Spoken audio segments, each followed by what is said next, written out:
Hi everyone, I'm just going to do a small tutorial on how to make this small travel folio. Uh, this one measures, let me tell you, 10 by 5 or just under 5, and I've actually made it out of 3 sheets of 12 by 12 paper. So this is the one. I'm just going to show you how it ends up, and then I'll demonstrate one making it step by step. So this is quite flimsy paper, but by the time I've put stuff on it and pockets and flaps and things like that, it will be quite strong.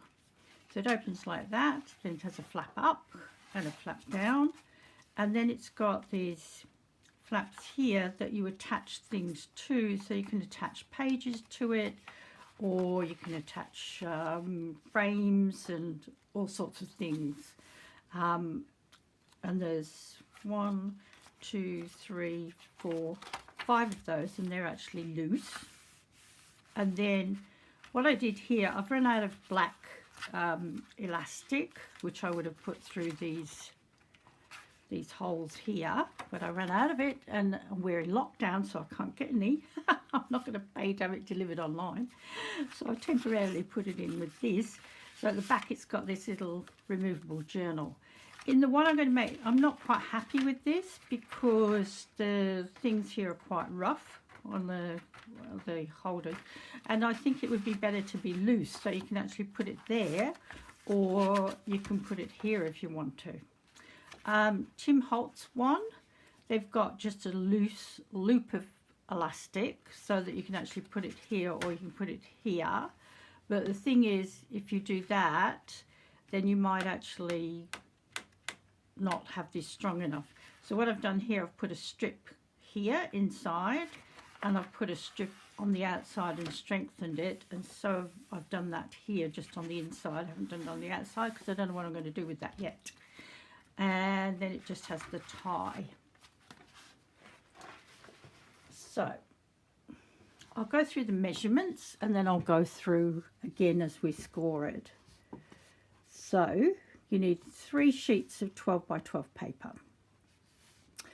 On the first sheet you cut one piece 12 by 10, and that's actually this piece here, which is the base, right?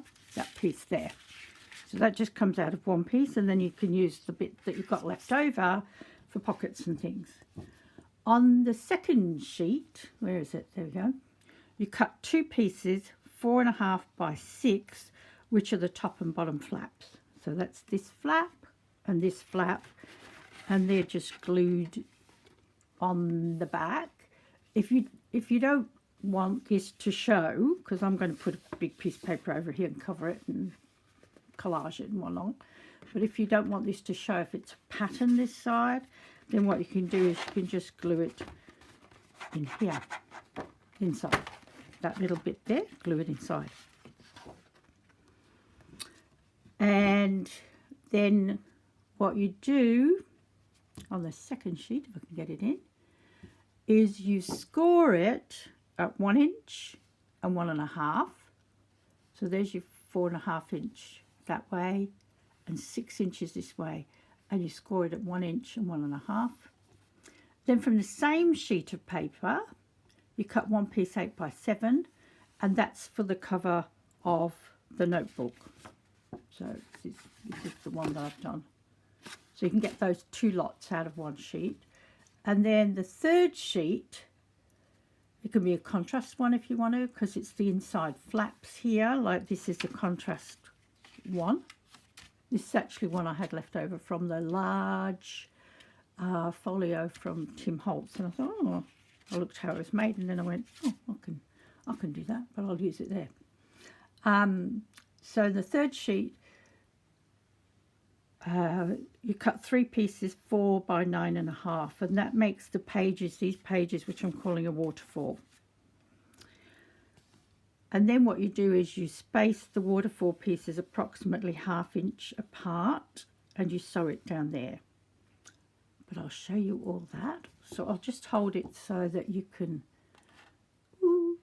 stop and photograph it now, or write down the measurements and things. I'm on my iPad, so I usually just photograph things. Okay, so this is what we do. Sheet 1,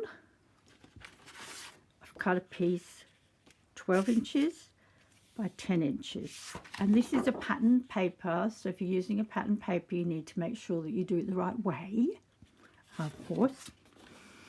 And then what I'm going to do is get my scoreboard. If you haven't got a scoreboard, then you can do it with a ruler and the back of your scissors, or you can get a pen, a ballpoint pen that's run out, and use that.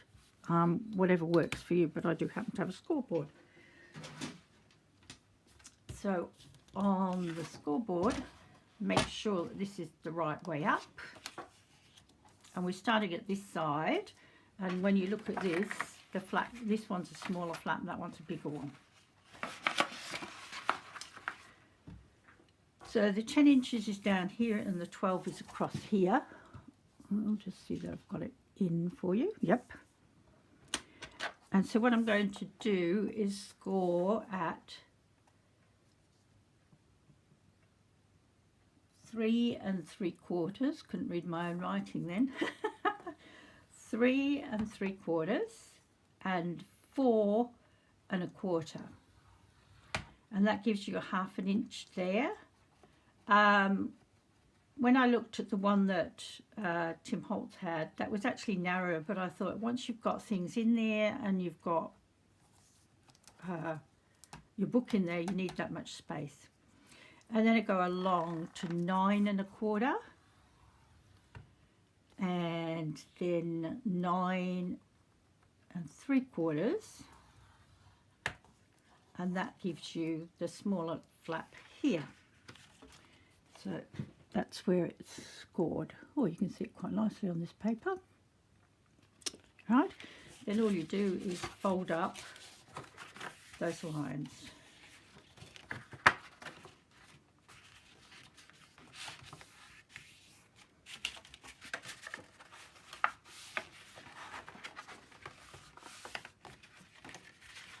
So you're starting to make that little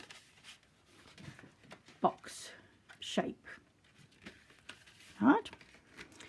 And then on the two pieces which are the flaps, and what I've done is I've rounded the corners on these and done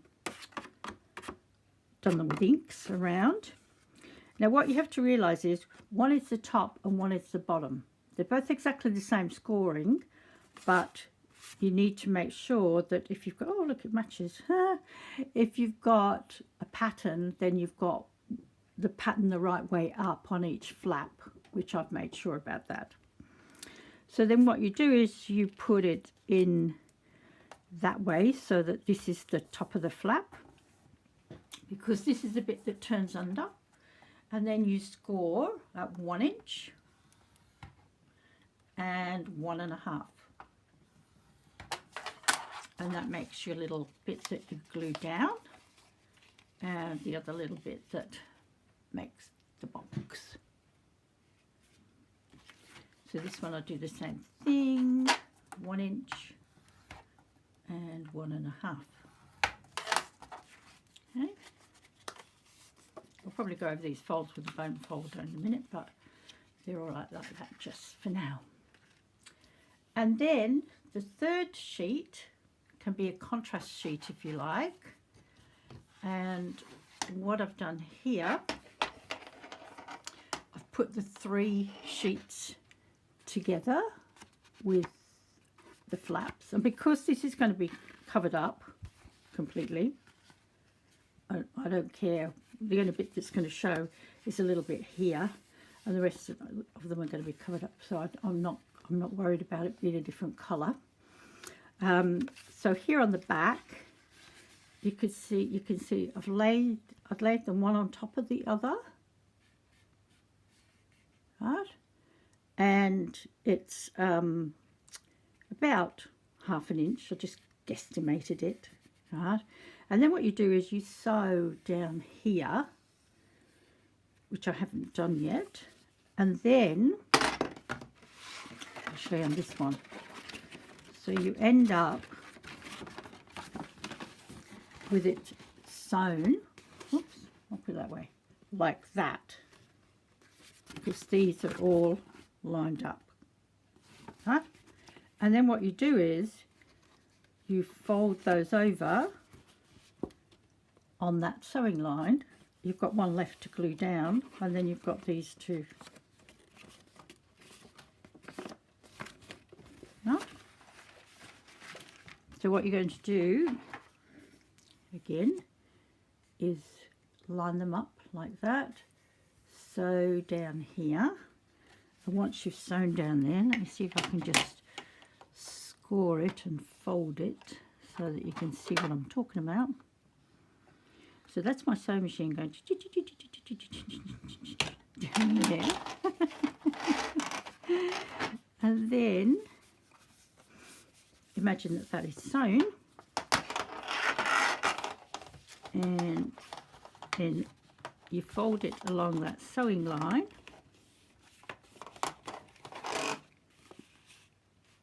see, you end up with 1, 2, 3, 4, 5 flaps, except this one here.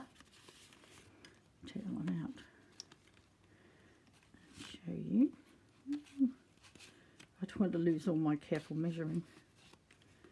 That's the one that actually glues down in the book, and then you've got 1, 2, 3, 4, 5 flaps there to use. Okay.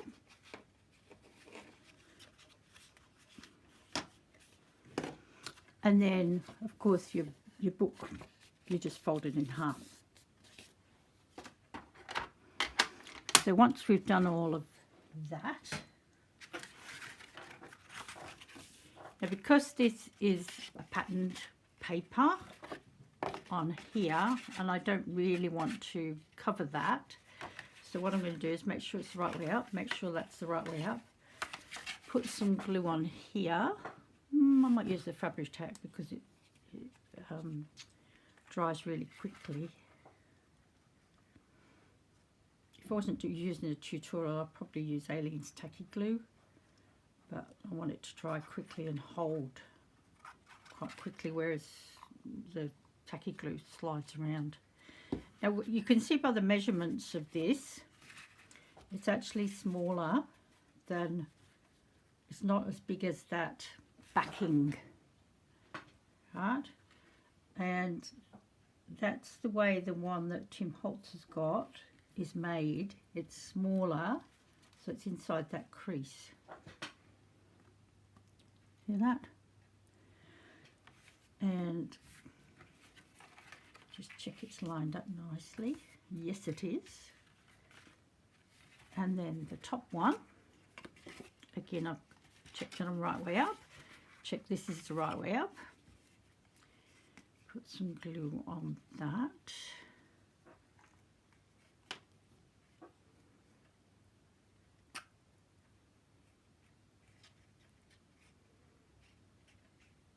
God, this glue smells. You need a window open when you're using it. Oh, but it's so good. I might just turn that around. And then you just put this. Probably got a view of the top of my head right now. Like so. And then make sure it's lined up. There. And then you've got your little container. Now I'm not going to put this waterfall in there now because I want to decorate all of this, right? Especially this to make it I'll probably put just one sheet there because it'll make it, and a thick one as well, to make it stronger, but it's not really going to show once you've glued this in place there. So that'll be glued in there. I'm going to put strips here on the inside and the outside to strengthen it. So I'll pick a colour that sort of goes with this on the outside. And that's it. You just decorate it the way that you want to decorate it. And it's as simple as that. Cool, hey? There you go. Bye.